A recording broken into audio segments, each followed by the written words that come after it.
prier sur le grâce des envoyés, Mohammed sallallahu alayhi wa sallam. Des salutations cordiales à toute l'assistance,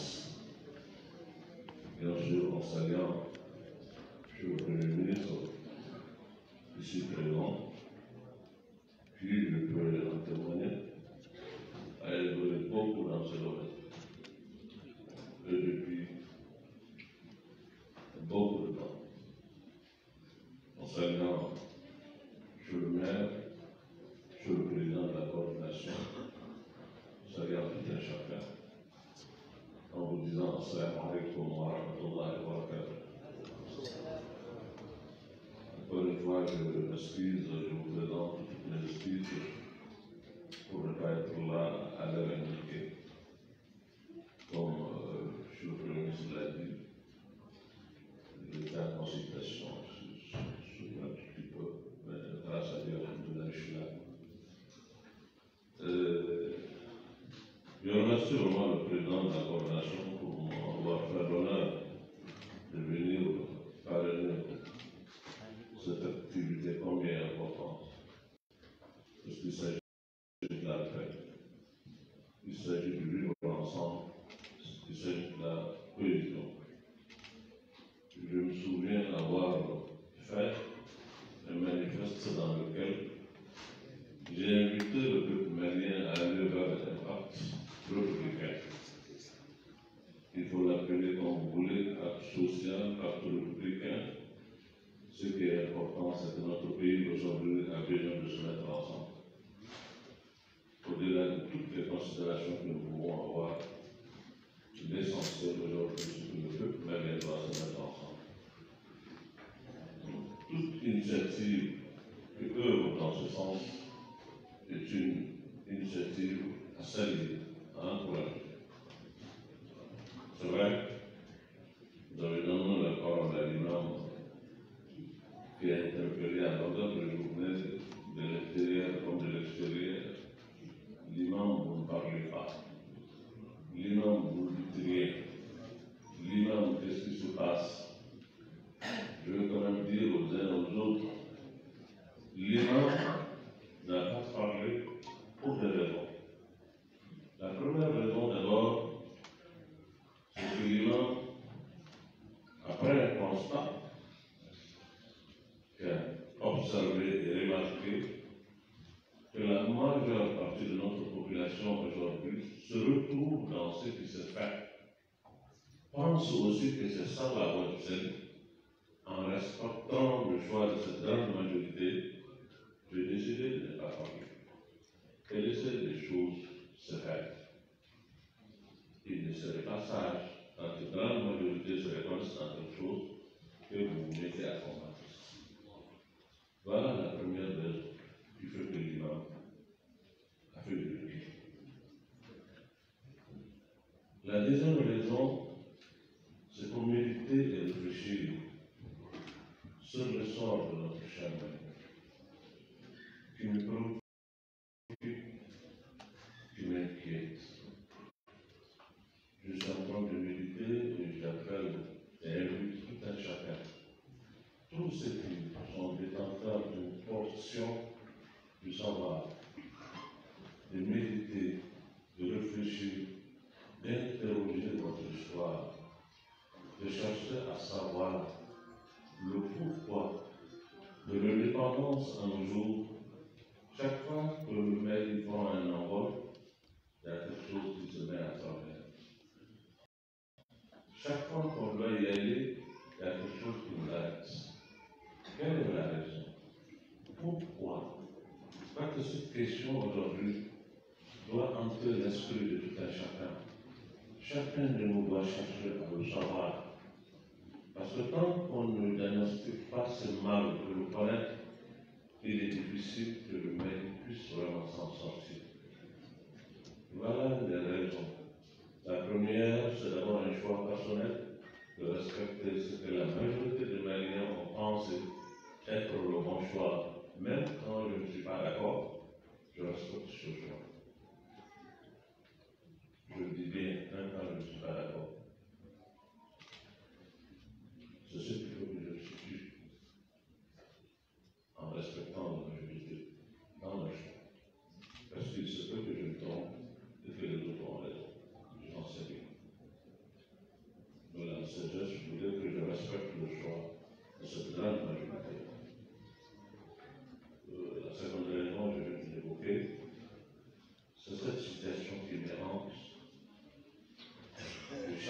réponse à ça. Je médite sur ça. Parce que je sais qu'il y a un problème quelque part. Ce problème-là, il faut le savoir. Ce mal-là, il faut le diagnostiquer pour qu'on quitte cette situation. Quel que soit le domaine dans lequel nous sommes, et même quand il s'agit de s'amuser du football, quand le Mali va à un niveau où ça donne de l'espoir à tout le monde, le lendemain c'est le désespoir. Pourquoi cela? Qu'est-ce qui s'est passé? Qu'est-ce qui est derrière ça? Je crois que tout détenteur du savoir doit chercher à savoir le pourquoi. Et ce mal-là, on doit le diagnostiquer. Surtout quand nous sommes dans un monde mouvant, un monde changeant, un monde qui nous annonce une situation qui infailliblement et irréversiblement va venir. Vous savez, les nouvel ordre mondial sont précédés toujours par un désordre mondial. Et dans ce désordre, nous sont là. J'aimerais dire, moi-même, à vous dire, ce n'est vraiment pas une leçon que je suis en train de donner. C'est tout simplement la somme de l'expérience que j'ai vécue, l'observation que je fais de notre vie et la situation de notre pays qui me fait dire certaines choses. Nous sommes dans un monde changeant, un monde interdépendant, un monde où on voit le complot partout, même quand il n'y a pas. Un monde dans lequel nous avons aussi notre responsabilité et nous devrons nous assumer. Il est grand temps, comme je l'ai dit, que le peuple malien s'assied. Et nous s'assumer, c'est accepter aussi ses erreurs et ses fautes, en ne cherchant pas tout le temps à charger les autres en nous bien. Je tiens à vous dire, nous sommes dans un monde qui évolue.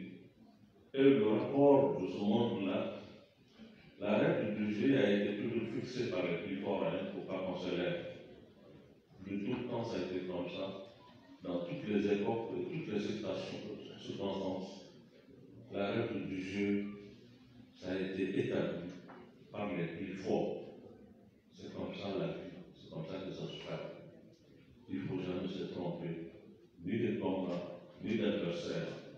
Mais nous devons choisir et savoir quel est le combat que nous devons mener et qui est véritablement notre adversaire. Se tromper de combat et se tromper d'adversaire fait que vous allez donner un effort qui n'aura pas aucun résultat. Aucun résultat. Donc j'invite tout un chacun, tout le peuple malien, et j'aimerais le dire souvent, à se concentrer ensemble pour aller vers l'essentiel et ne pas se tromper ni de combat, ni d'adversaire. La règle du jeu, comme je l'ai dit, sont établies par le plus fort. C'est ça la vérité. Si on ne comprend pas ça, on sert à des choses souvent qui sont fatales. Ce que nous observons, ce que nous voyons, on voit tous nos yeux, doit nous édifier, doit faire qu'on œil avec énormément d'attention. Ça veut dire, ça se déroule devant nous. Les gens aujourd'hui n'ont pas de temps, ils n'ont pas de logis, ils n'ont pas de nom. Tout le monde est pragmatique, on cherche là où il y a son salut et ses intérêts. Et c'est ce qu'il faut faire.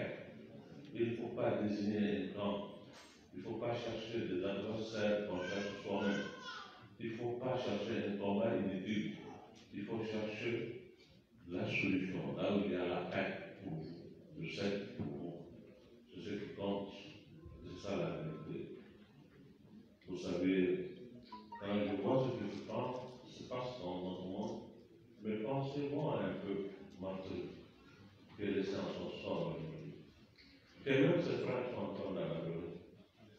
Ça veut dire qu'il n'y a plus de réalisme, il n'y a que des intérêts pour ce peuple, et de plus en plus avec les idées.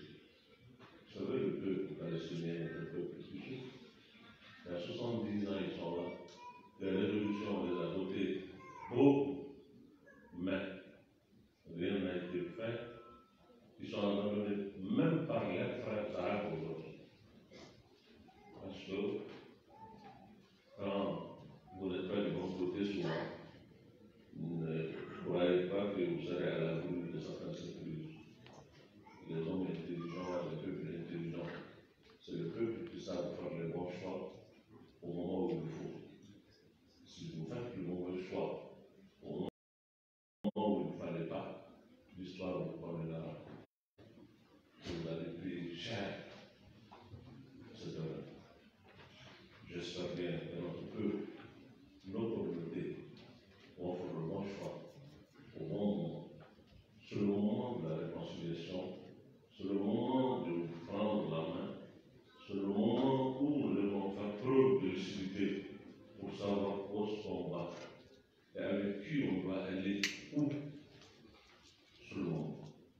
Au moment où tout le monde se cherche, il faut savoir là où aller, mais avec qui aller et comment aller. Ce mot,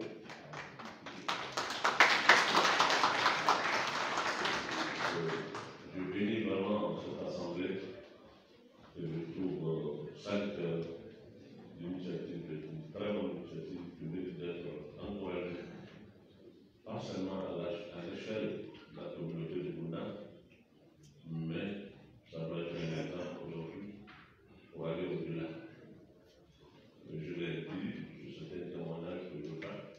Je suis le ministre pour avoir eu le temps de côtoyer beaucoup, afin que je veuille dans ce sens à chercher, à explorer beaucoup de pistes pour qu'on arrive à des initiatives de ce genre. Pour la passer à encourager, il a l'expertise, et dans notre nom, je crois qu'on doit se mettre ensemble pour un lendemain meilleur pour notre pays, que Dieu bénisse le maître. Salam alaikum. Merci beaucoup.